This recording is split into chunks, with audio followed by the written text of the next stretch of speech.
technique and stuff come with time, and everybody kind of finds their own way in that. Some things will work for you, and some things won't. Some people love pencils, some people love pen, and I paint with oil paint and pretty much can't make anything else work, so I stick with it. So I think technical things aren't as useful as, from my experience, I found when I was in school, I'd never taken a formal art class until I was in college, and I was,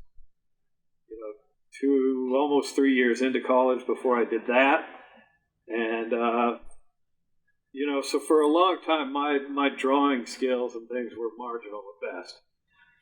But there was a point where suddenly I started getting, I put my work up on critiques, and suddenly there was a little better response from the teacher and the other students and things. And I looked at it, and I couldn't figure out why, because the drawing still looked terrible to me. Still had all the same problems with the technique and stuff. But something had changed. It took me a while to figure it out. And what I eventually came to was that I think I'd finally started to learn how to compose a picture. That the design of the page had a lot, and then had a lot more power than the technique that I was laying down and the detail that I was laying down.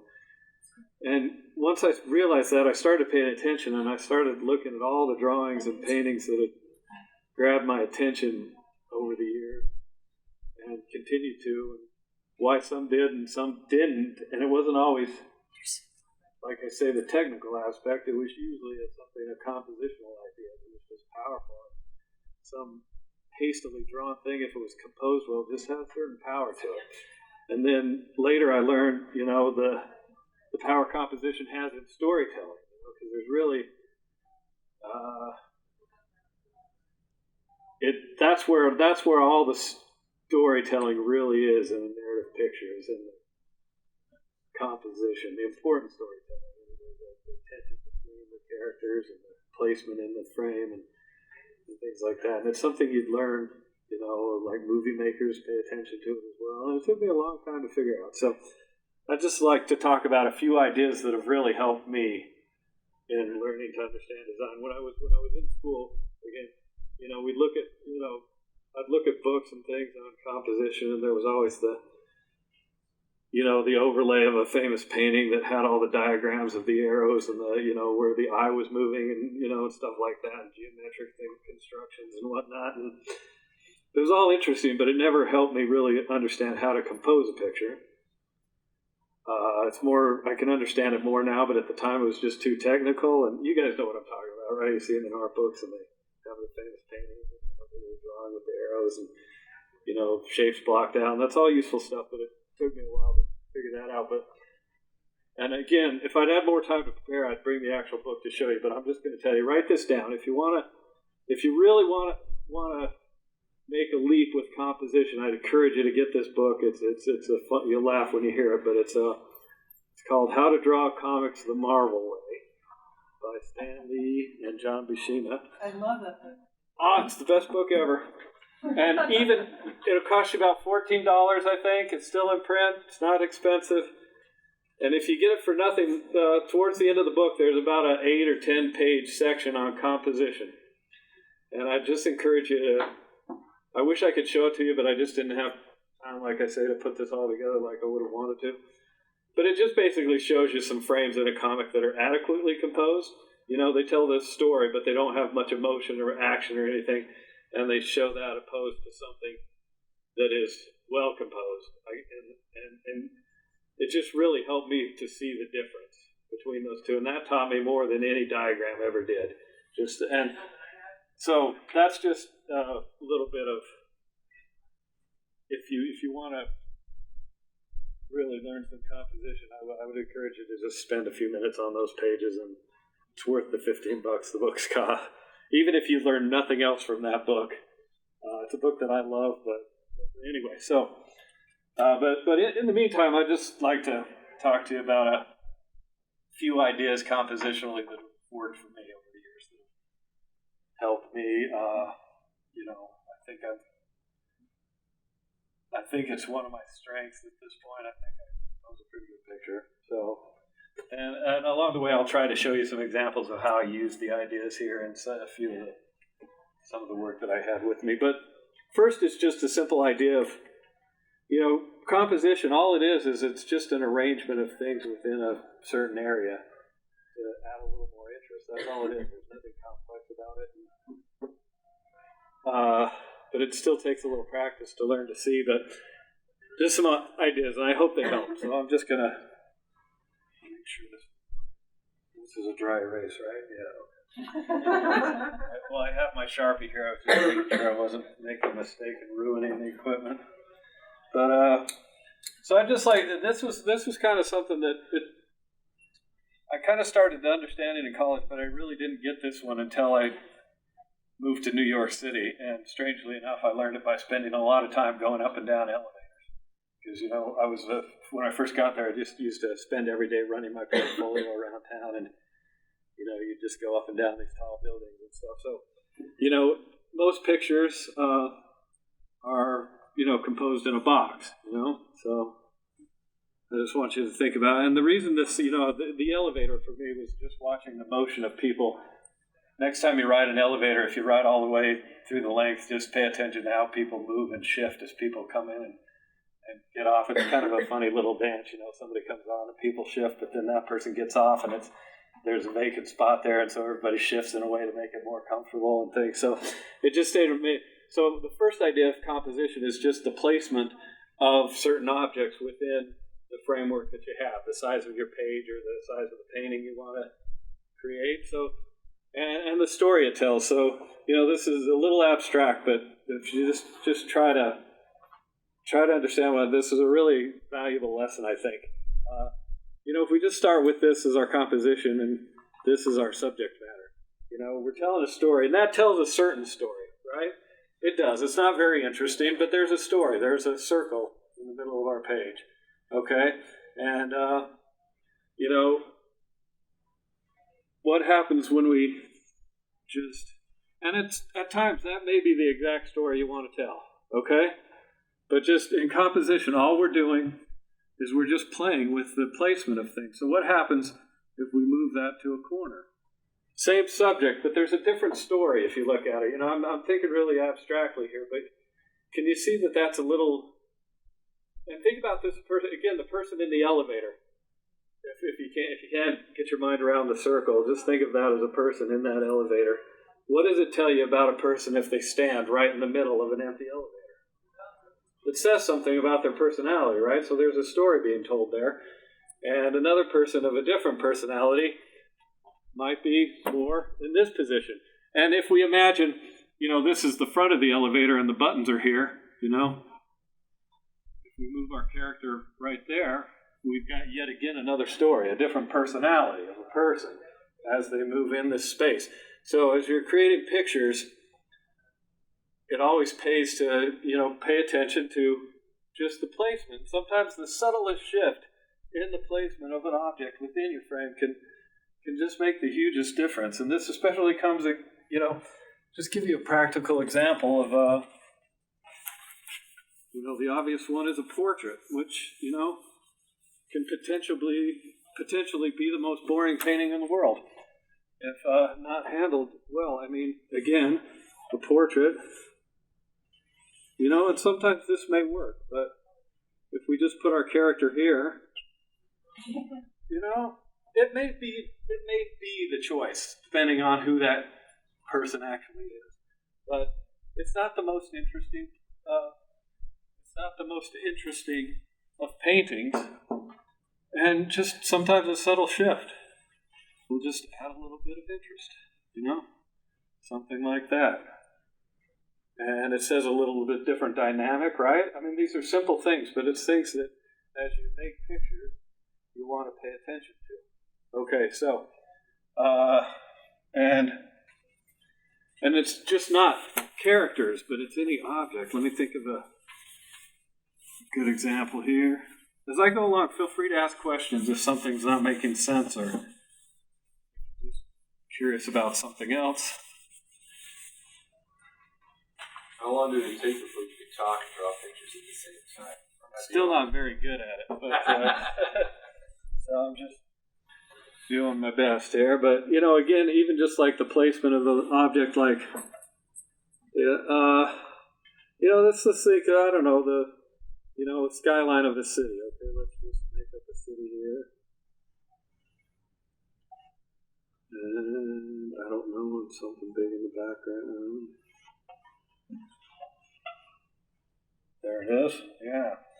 One placement tells a different story, or maybe we want to fill the page with the buildings. Again, it tells a different story. Can you just see that?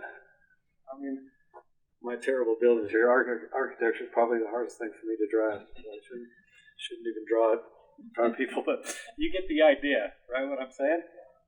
And moving things around. And so when I'm composing a picture in a book, this is what I'm doing early on, and I'm drawing quite like this. This is how I compose pictures. This is how I draw when I'm composing. Because I don't want to nail myself down to any details yet. I want it to be quick, and I just want to see how that feels as compared to how that feels. Because I'm just moving things around and playing and seeing what kind of story the placement of the objects make. Okay, so now let me introduce another issue to it. Usually when we're telling narrative stories, we're not going to often have a single figure in the picture. I mean, you do plenty of times, but we're telling stories about characters interacting with other characters. So again, back to the elevator. And the elevator is just a way to help me think about it and understand it. So I hopefully it's useful to you. But again, if we talk about two people in an elevator, again, that may be the composition that works best for our story. But it tells a certain kind of story again, and kind of not the most interesting. But when you start playing with two things in it, there's all kinds of things you can do. Like, what does this say about those people, and their relationship to each other? Or,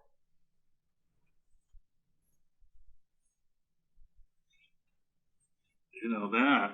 Or, it could just keep going on, moving around. You can see how just the different placement of those objects and what you know about the characters you're reading the story, This could be a really intimate, tender moment, or it could be a really angry, tense moment, depending on who those characters are. Again, and what you know about them in the story. This one, again, depending on who they are, it could be just two people that don't know each other keeping their distance, or it could be a moment of, again, real tension between two people that are not talking to each other for the moment, or whatever. But so that's just the first idea that I want to get you. And again, if you add 3, it gets even more tense because, what does that say about the relationship between those 3? And so what I would encourage you to do is play a little game like this with just some dots in some kind of a square and just move them around. This is how I learned to compose, just trying to real things abstractly. The beauty of that is you don't get lost in the detail and the subject matter. You can just look at it in abstract and just see how things feel as you move things around the format. And again, sometimes the subtlest let's leave that. Let's move this guy slightly. Can you see how that's quite a different story? Just that little bit of... I hope you can. I mean, am I just talking nonsense here? I don't know. Anyway, so that's, one thing. Composing pictures, just placement in the frame. And let me see if I can find a couple of good examples. I didn't bring any books with me, and the Barnes and Noble people downstairs were good enough to loan me a couple for a few minutes. So again, I'm sorry for being so unprepared for this, but okay. Well, here's a simple example of things you can do with placement. Here's a little story about a mouse who's a ballerina, and she has these adventures. But here she is in the human house, and just in an effort to get the sense of scale right and the sense of what she's up against, that placement in the bottom corner. Puts it a little in the proper place, that was the whole idea of this picture, is just to kind of get the sense of, she's very out of her, placement and scale. Scale is part of it too, how big something is.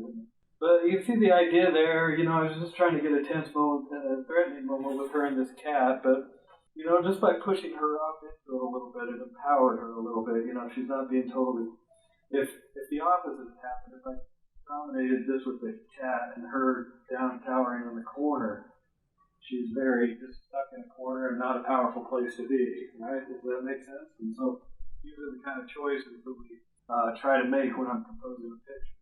That's just that subtle shift up. So you still get the cat big place in the picture, and he's still intimidating and scary, but just that little shift up, I thought gave her a little bit of a more empowering stance, and not as much of a threat to her. So that's let me see if it's not the one I was looking for. Let me see if I can find that one.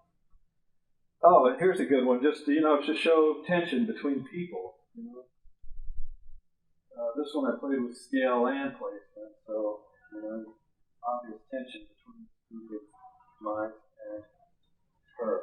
And, I'm playing with light and other things, but I'm just looking at basic composition, and for now, just the placement of things within the frame. And using it to enhance your storytelling, right? So that's just one thing that's been very useful to me to learn. And then another element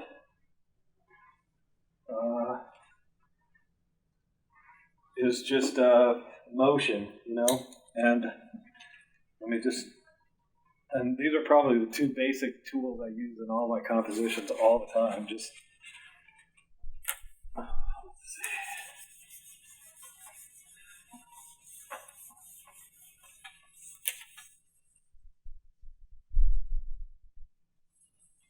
Do you guys have any questions about what I've been talking or other things? Do you have a specific idea of like before you start drawing? Do you have a specific idea of I want to convey this to my viewer, or you just start drawing and you figure it out? No, I read the text very carefully. So when I'm doing a book, I get the manuscript from the publisher, and I read it very carefully. And then as I'm reading, first time through, I just make notes of where I think the strong images might be. And then once I get those, I go back to those specific images, and I say, okay, I think this moment, I made a note that this would be a strong image. And then I just read it more carefully, and just try to get a sense of the mood of the moment, the tension between the characters, the reason the author put this scene in, why it's there, just to, help push along, to be.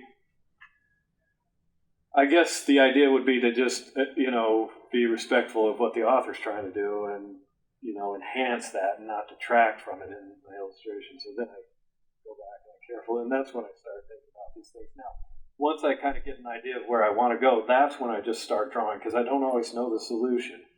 See, when I read this and think, I don't always think, these pictures, I didn't see them the first time I thought of the scene.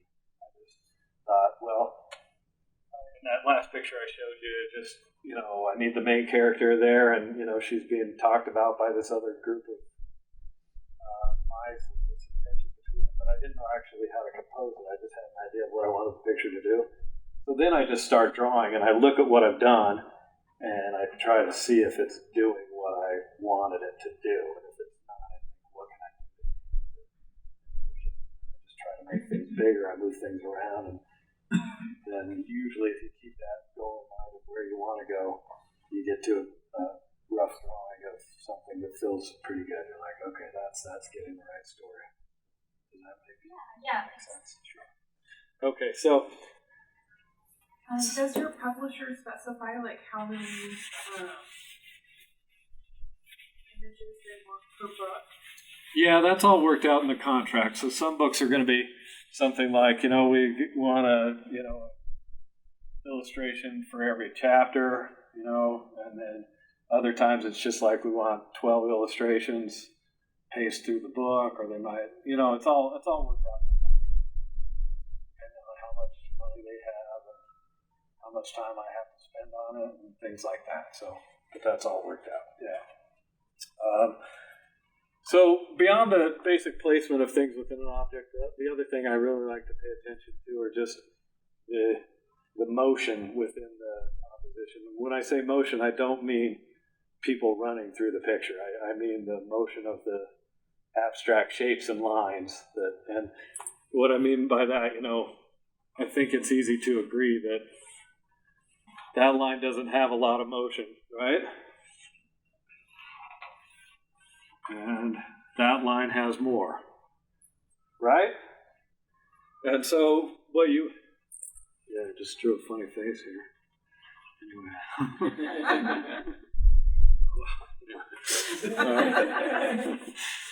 All right. But, okay. Yeah, there you go. Just roll with it, Yeah. Okay. So the idea is to find a way to, just to create some motion in a picture. And it gets tricky because sometimes you don't want physical motion. Like, even let me just think of an example. A simple still life. Okay, I'm just going to compose a simple, just a vase and some apples. Okay? Could be a beautiful still life. Who knows? But, again, you always want some visual motion and things. So, you can think about just the abstract lines and shapes you use, and you can't turn that line, or it's going to be a different kind of still life. It could work, could be pretty cool, but then what's going on. But just for this, there's something static about it. But what if you put some drapery in the background, put some motion in that? You know what I mean? You see? And this is just really simple. You could do it with the drapery. You could even do it with just a gradation of light that kind of went on an angle and was lighter here and darker up here or something. And again, it just adds a little motion to your composition. And this is something I use all the time. So let me think of a few other ideas that go along with it. Just going to go completely abstract here. And, again, diagonals are always more motion, And sometimes, you can create all kinds of diagonals in a picture. But then sometimes it's good if you get a lot of diagonals going one way, just to create something going the other way, Variation and repetition and variation, they call it, Can you see what I did there? Just really simply just add a little interest, because, again, compositionally, we're just going here and you're off the picture and it says all the motion's just there.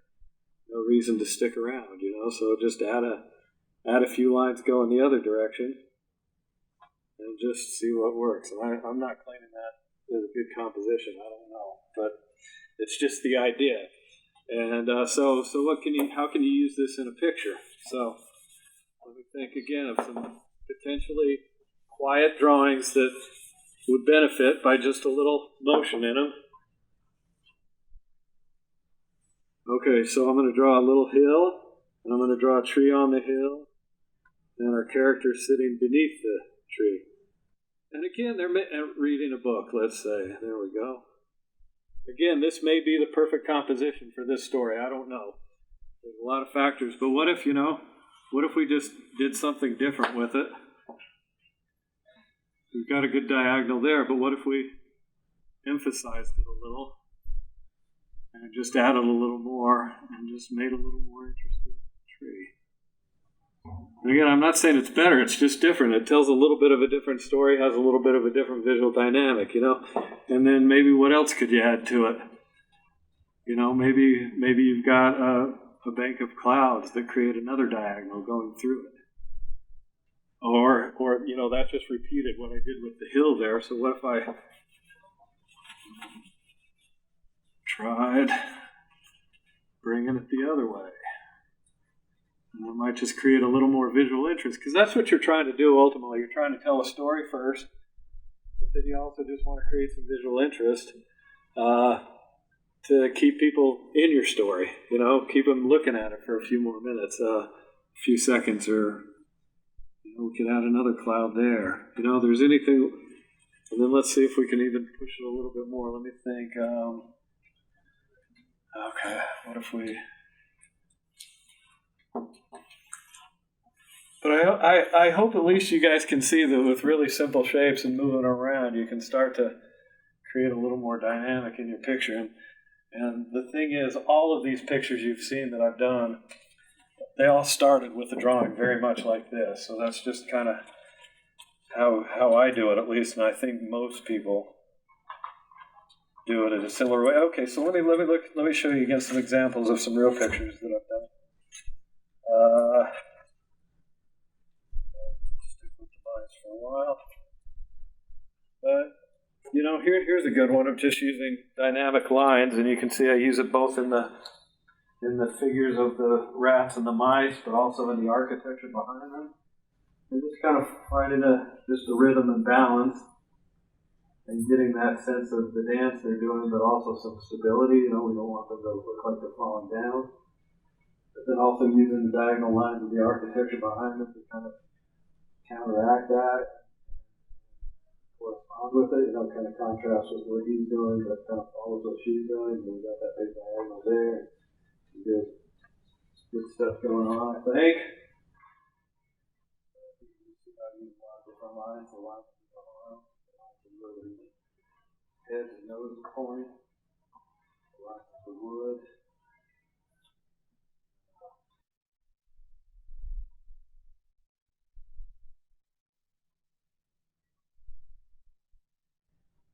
Greg, you start this simple? Yeah, sometimes if I get stuck, I'll pretend I'm a cinematographer, and I'll think through what variety of different camera angles I might choose. So like I think I'm going, well, I don't like this. What if the kid was laying on the ground and I was above looking down? Right. I'll sketch that. Yeah, or I'll do something else. Like what if we're behind the tree and just different stuff. Yeah. Well, that's what if we had a few classes of this, I'd eventually think I'd get there to change your point of view, because that can do great things for your pictures sometimes. Shake up the variety. Yeah. Like I notice sometimes I'll be designing a bunch of pictures and they all start to feel the same. Yeah. And I'm like, I gotta switch it up. Yeah. And so I'll zoom in really close, or I'll pull way back, or I'll come in from above or down below, or just change the camera. Yeah, that's great advice. Yeah. But along those time when you do that, you're still playing with simple ideas of shapes and lines. Like scribbles. Sometimes here's another one where I think there's a good use of just direction of line, pencil before the stance of the characters, just to create an interesting composition. Are you working in for these black and whites? This is oil and acrylic on artist paper. Okay. So, starting with acrylic and then finishing just the oil. acrylic. Just if I had no deadlines, I'd do everything in oil, but just to get things done quicker, the first few layers of color, but block in the color and the value with acrylic. Just how much texture? I know. You were using a ton of texture. I don't. With the acrylic, I'm just using it like watercolor, really watered down. Okay. So I'm just trying to block in the value. Any texture you see in the brush stroke, that's all the oil. I get the basic value. When I say value, if you don't know, it's just the light and the dark, the arrangement of light shapes to dark shapes. So when I'm doing that, I'll just block that in with acrylic, but I use it like watercolor. Once I do that, Greg, I use a dry brush with the oil. Are you sealing? Oh yeah. I seal off the paper with just acrylic like gel medium. Gel medium. Yeah. Okay. Any texture to No, I that? put it on really pretty thin, smooth. really thin, just because I want the paper texture. Oh, okay. Arches. That's where the texture comes in. Yeah. If this is too much artist talk, just tell me what you need to. Anyway, it's just the texture of the paper. You guys can see that that texture comes from a dry brush technique, which is the oil paint without much medium in it, and they just drag it across the paper. It just kind of sits on the peaks of the paper, and the valleys that's what creates that texture. So that's the basic technique. But here again, let me show you guys this. If I can find it again. Oh, okay. You know what? I've got okay.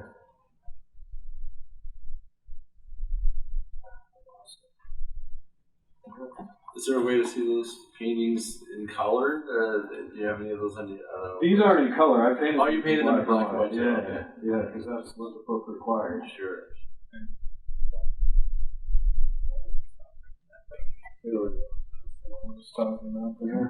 Would there be an artistic difference between a color version that would get turned to grayscale, or? Well, I mean, if you do your color right, it should translate into a solid black.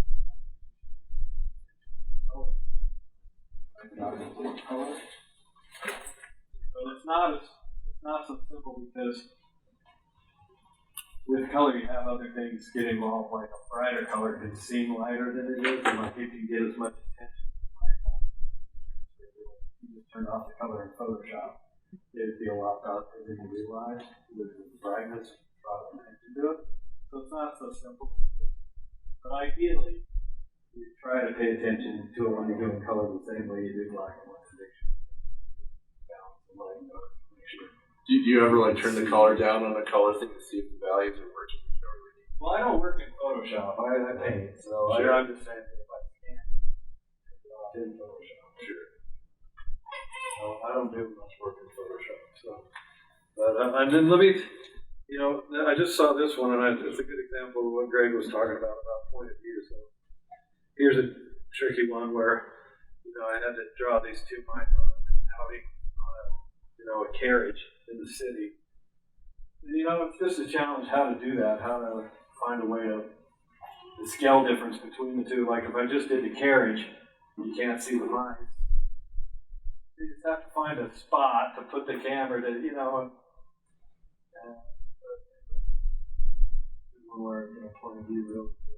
But again, you can see how in this one I'm still using those simple lines, like on the spoke of the wheel, curve of the wheel, the curve of the carriage, to just try to create an interesting arrangement.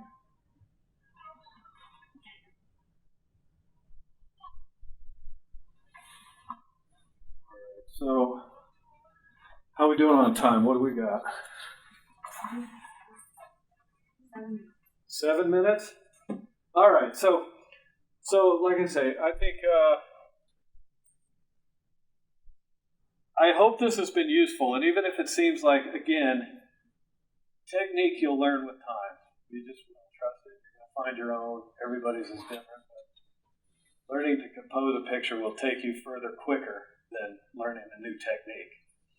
And so what I'd encourage you to do is just play around with some simple drawings like this and just experiment with what you can do with simple shapes and lines. And the thing is, you'll find your own way into it. It's going to be different than mine.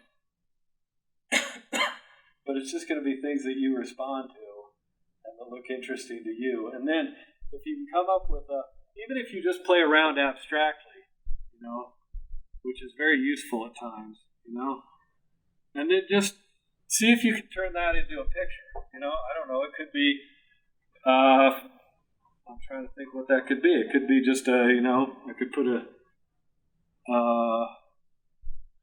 could add some mountains up here, and it could be like a snowy glacier or something. You know what I mean? And I could add a skier here.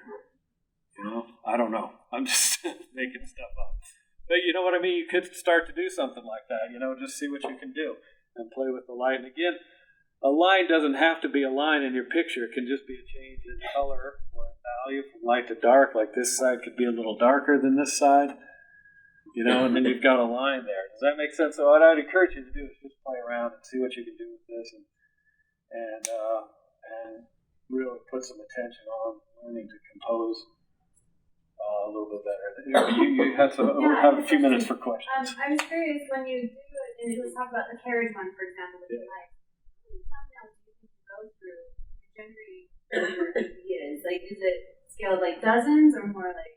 It all depends. Sometimes it's 2 or 3. Sometimes you feel like you nail it pretty quickly, or you have just a really clear idea of what you want. Other times it takes, it could take 50. It could take several days worth of drawing. Sometimes, not always. This cover here, I'm probably going to talk a little bit more about in detail tomorrow in my keynote, so pay attention. But this one just took weeks and months to get down, and probably several hundred drawings before we got to this one, because it was just conceptually difficult, and took me, the art director, a while to just find the thing that worked. And so everything's different. Where others, this one came fairly quickly. This cover, was pretty straight up and worked out pretty quickly. So it all just depends. So you just kind of do what you have to do until you really feel satisfied. If you're doing a job for somebody, you've got an art director and an editor that's going to be in there with you, and they're going to be helping you decide when it's right and when it's good enough and things like that. So that can be helpful at times. But when you're on your own, you just keep fussing with it until it feels pretty good. You can't, at some point you do have to stop and just say, well, that's good enough for now. You know what I mean? Because you could spend your life fussing with the composition. You really could, and never get it quite right. But there's just a point you'll get to when it feels all right. It feels pretty good to you, and then you just go with it. I'll just say that carriage piece I remember took quite a while, just trying to find the right way to make it look. Because something like that, you have to kind of take some liberties with the scale of things, because you have to make the picture work, but then still have to, have the characters have a substantial spot in the picture, and so.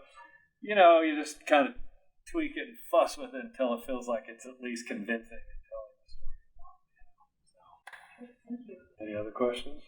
Is that your sketch pad there? It is, yeah. Are there drawings in it? There's a few, yeah.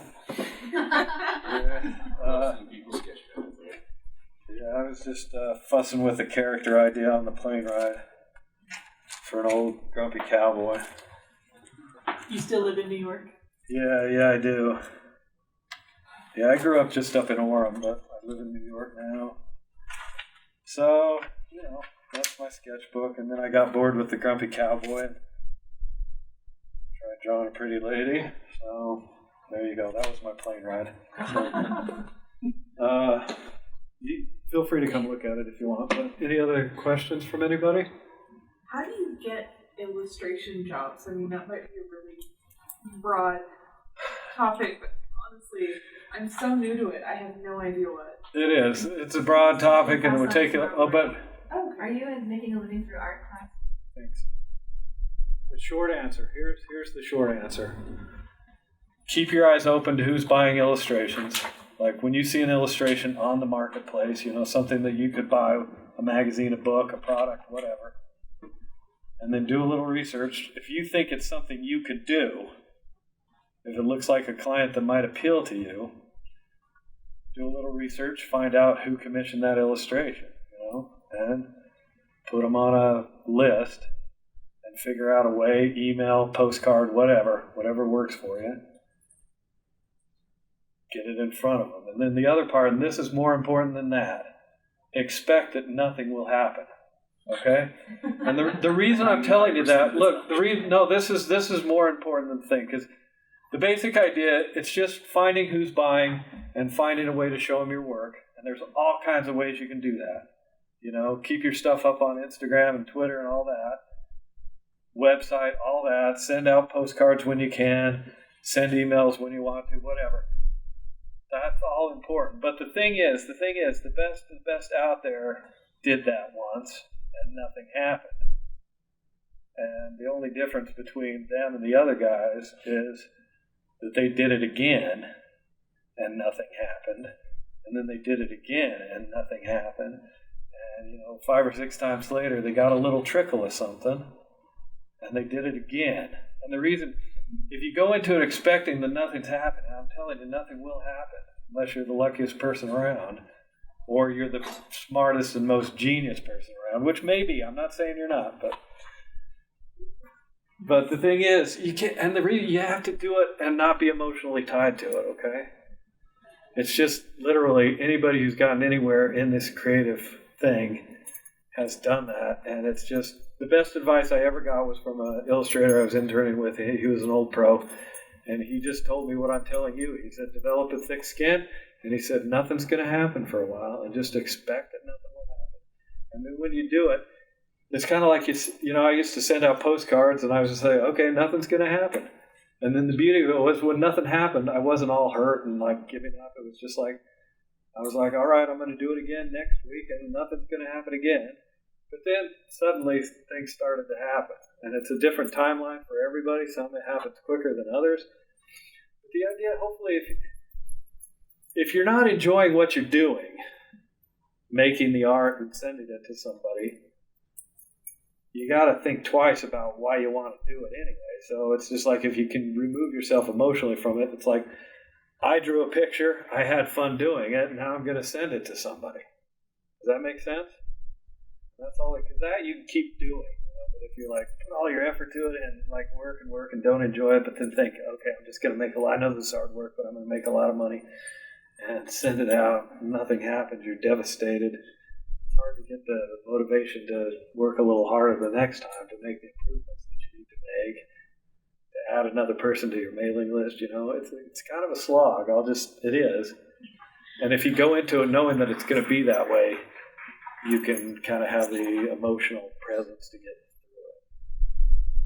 There was a point in my career early on where I was getting work fairly frequently, but it wasn't nearly enough to quit my job. And I was frustrated at times because I really wanted to do just that. But then at one point I just thought, if it never gets better than this, I've got a good job, the bills are paid, I'm doing all right, I like the people I work with, and at night I come home and make pictures that I kind of enjoy doing, more than enjoy doing. And every once in a while somebody pays me to do that, And I thought, if this is all there is, it's not so bad, I'm doing something I really enjoy with most of my time. And it was pretty good. So, that's the attitude I would encourage going into it, just because you have to go into it with the idea that you're going to have to persist through a lot of like ups and downs and a lot of like feeling like. And the other thing is too, all the times I made really focused efforts to like strategically target a certain client. I'm thinking business like I'm doing it, and I planned this out, and I made the perfect piece to show them. They're just going to fall in love with it and give me a job. Almost all of those turned out to nothing. And all the jobs I got over the years, I can't pinpoint where my marketing efforts. Yeah, but it was just the doing of it. Somehow it worked, And most of the clients I've got, I have no idea how they found me. I really don't. And so it just kind of somehow putting yourself out there, things happen, things work. But it does take some effort. So. Okay, we're out of time. Thank you, guys.